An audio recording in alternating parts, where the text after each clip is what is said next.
So good morning sa mga madlang people na nagbibindo.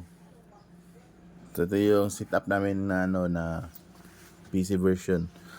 Ado yung namin, yung paborito namin, kaya yun ang nilagay namin. So review ko lang sa serbisyo ni Sir Taktak. Ila?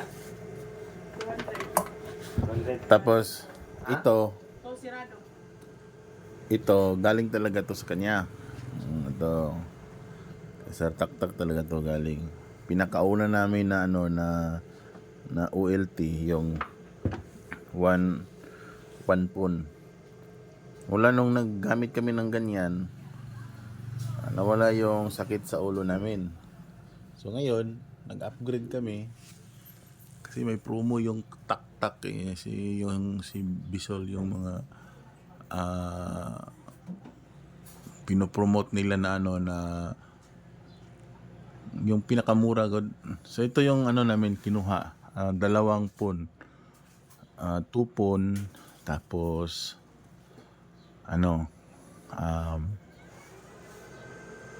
jipon. Napakaganda ng ng performance mula nung na-config niya. Hindi talaga nagloko. Super so good naman. Ganito lang yung setup namin, medyo makalat saka simple.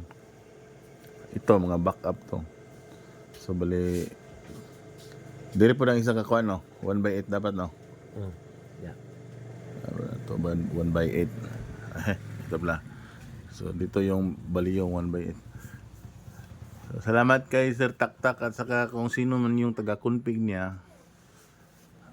Super solid na yung namin, yung setup.